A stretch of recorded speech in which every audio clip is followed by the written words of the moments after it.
Welcome back to Fast English, the podcast where we dive into important conversations and controversial topics, designed for you to enhance your knowledge of English language.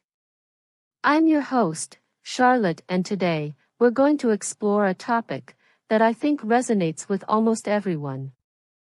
Digital addiction and how excessive screen time is affecting our mental health, particularly for younger generations. Joining me today is Liam. Hi dear listeners. I'm excited to be here and delve into this very relevant issue. Digital addiction is becoming an increasing concern, especially with the amount of time we spend glued to our devices. It's not just a matter of habit anymore. It's about how our daily interactions with screens are shaping our mental health and well-being. Exactly. I think it's crucial to start by defining what we mean by digital addiction. It's one thing to use technology frequently.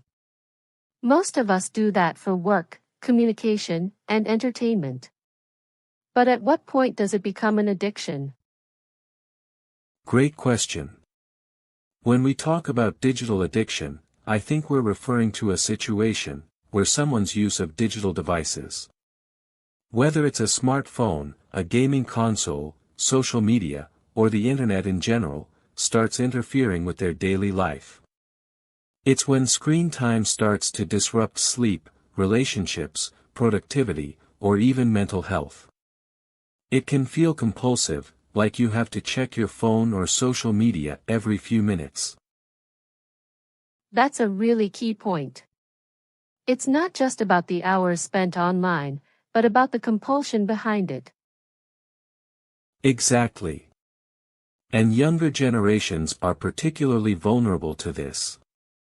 Studies show that teens and even preteens are spending more time online than ever before. Whether it's TikTok, Instagram, or YouTube, these platforms are designed to hold attention for as long as possible. And while technology isn't inherently bad, the problem is when it starts to manipulate the brain's reward system. Let's talk more about that reward system, because I think it's a crucial aspect. Our brains release dopamine, a feel-good neurotransmitter, when we get a notification, a like, or a message, right? It's that little hit of pleasure, and it can become addictive. And over time, we become conditioned to seek them out. It's similar to the mechanism behind gambling or even substance addiction. Every like, share, or comment provides a small, unpredictable reward, which makes us keep checking our phones and staying hooked on the platform. And the design of many social media platforms are built to keep us engaged. And as you said, the unpredictability of those rewards makes it hard to stop. That's right.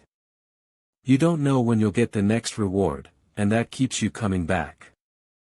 This kind of design has a significant impact on young people, whose brains are more susceptible to these reward mechanisms. True. Younger generations are growing up in a world where their attention is being abused. But beyond just the addiction factor, what do you think are some of the mental health concerns that arise from all this excessive screen time? As psychologists say, prominent concerns are anxiety, depression, and loneliness. Studies have shown a correlation between high levels of screen time, especially on social media, and increased rates of anxiety and depression in teenagers. Social comparison is a huge factor. When kids and teens see idealized versions of other people's lives, it can make them feel inadequate or unhappy with their own. That's such a good point. Social media is filled with highlight reels, and it's easy to forget that what we're seeing isn't reality. Teens are comparing themselves to this ideal that doesn't really exist. And it affects their self-esteem. Plus, there's the issue of sleep disruption. Screen time, especially before bed, has been linked to poor sleep quality. The blue light emitted from phones and other devices can interfere with the body's production of melatonin, which is the hormone responsible for regulating sleep. Lack of sleep then exacerbates issues like anxiety and depression, creating a vicious cycle. It's such a difficult cycle to break. And I think we're seeing more and more young people struggle with that, being tired all the time, feeling anxious, and not knowing how to disconnect. What kind of long-term effects do you think we're going to see as this generation grows up, in such a tech-saturated environment? That's the big question. The full extent of the long-term consequences is still being studied. But there's a growing concern that this over-reliance on technology could lead to lasting changes in how we think, interact, and even empathize with others. One of the most disturbing trends is the decrease in face-to-face social interaction. People are losing the ability to connect deeply in person, because they're used to doing everything through a screen. That's a powerful point. There's something irreplaceable about human connection, the kind you can only get from being fully present with someone. But, Liam, I don't want to sound like we're completely anti-tech. There are a lot of amazing things that come from technology too, right? Oh, definitely. Technology has opened up so many opportunities for learning, connection, and creativity. The key is balance and mindful use. We're not saying people should throw away their smartphones. It's about recognizing when screen time is serving you, and when it's starting to harm you. That's where we need to get better at creating boundaries, especially for younger generations, who may not yet have the tools to self-regulate. But how can we start to break this cycle of digital addiction, particularly for kids and teens? Do you think it's possible? Sure. There are a few strategies. One is setting limits on screen time, both for ourselves and for young people. Encouraging activities that don't involve screens, like sports, reading, or outdoor play, can make a big difference. Also, teaching mindfulness and awareness around screen use can help.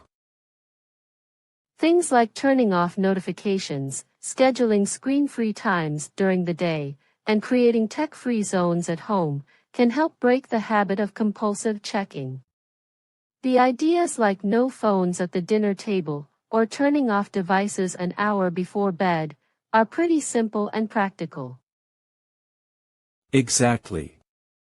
It's all about moderation and using technology as a tool, rather than letting it control us. The digital world is here to stay. But we need to make sure it's not at the expense of our mental health, or personal growth. Well said, Liam. I hope our listeners come away with a better understanding of how to maintain a more balanced relationship with their screens. Any final thoughts before we wrap up? Just this, technology isn't going anywhere. So it's up to us to create healthy boundaries, especially for the younger generations. Thanks, dear listeners, for tuning in. We're looking forward to reading your comments on this issue, and see if you have any solution to use technology without harming our health, our relationships, and our happiness. Until next.